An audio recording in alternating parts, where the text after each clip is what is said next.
Today I thought we'd talk about, actually, this is spontaneous, this happened real quick, so that's cool.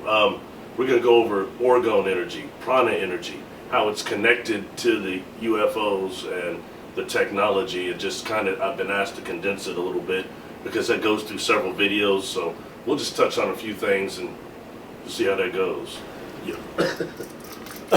Salutations on the interesting afternoon. I want to go over Orgone energy, Prana energy this time, and how it's actually connected to the UFOs, to the ships, and also to us. All right. How I kind of got into this when I was much younger. All right. I was very much. I've talked before about the past life memories that I have. One of them would be of the technology that was used back then, healing technology. I can see some of it, and I've also seen similar on the craft. I think that's what a lot of my contact experiences have actually been about, is about this healing technology, all right? So how I got involved in this was, I took a liking to Wilhelm Reich's research on Orgone, but especially his sapobion research, which was the sand packets he combined with water and started finding out that these organisms had an effect, a magnetic effect on certain cancer cells and things like that. And then he got into Orgone boxes and things of that nature. So I got into that and went on further with Trevor Constable's weathering engineering stuff. So I started building cloud busters, and they're very simplistic, all right? They're just boxes that are aligned with sheet metal, wood, outlined or layered, that really induce the Casimir effect. The Casimir effect, like between two plates, that 0 point energy. That's really what we're dealing with here, all right? But I found something out.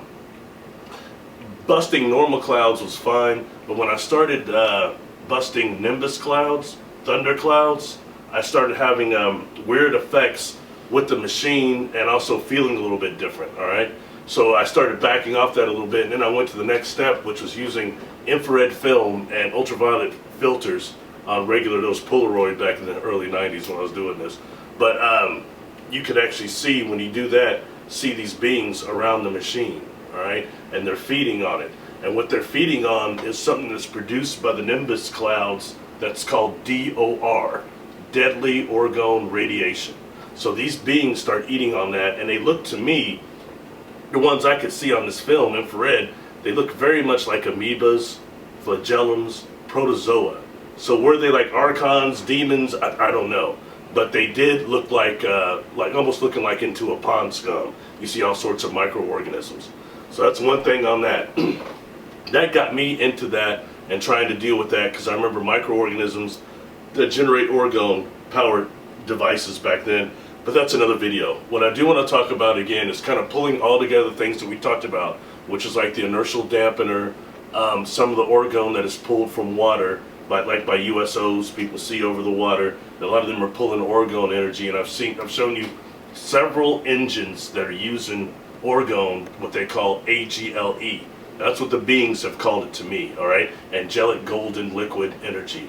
And I've seen it running several different engines. I've described some of them to you and showed you that, all right? There's a definite healing factor to that light. What they've done is take that pure orgone energy and prana energy and actually polarized it somehow. You know, something like the Uranta book that, oh, Lord knows I got a few racist books or racist comments for putting that book down.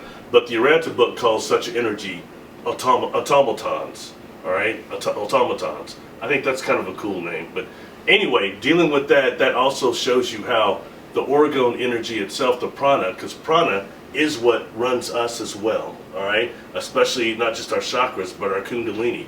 And the kundalini energy is that, and it shows how that can be connected symbiotically to a ship, whether it's us or whether it's these beings.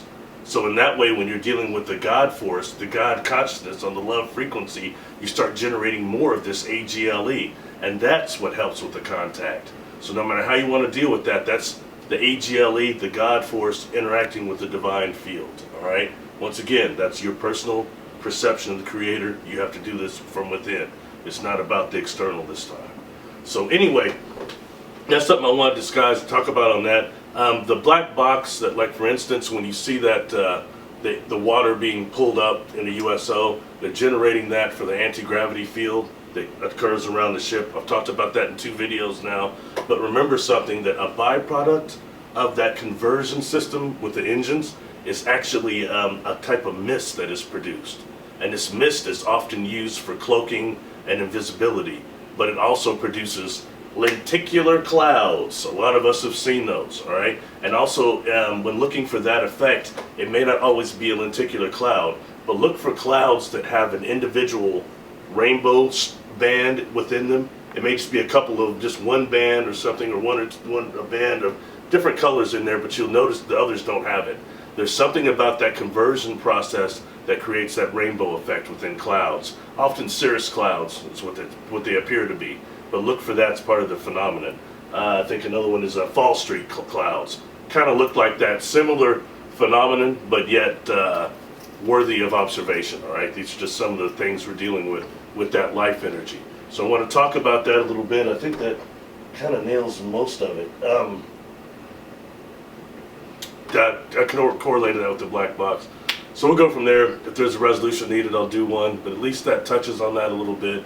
I want to touch about how we can symbiotically be connected to these craft, how some of the beings themselves are symbiotically connected to the craft, not just fiber optically, but it's through that kundalini, through that life energy. All right, so keep that in mind. Please go through the channel. A lot of people have been looking at these videos lately. Thank you for that. They're even putting likes on them. Thank you. I appreciate that. But please go back through the videos, and it kind of correlates what I'm saying when I'm talking about the different technologies. I've showed a couple pictures here, but hopefully there's videos that kind of describes each one of these for everybody that's watching. Please subscribe to the channel. I want to thank my friend PC for filming these, taking his time. It's awful busy everybody is, but spontaneously. So hopefully it touches who it touches, gets to who it gets to. Peace. God bless.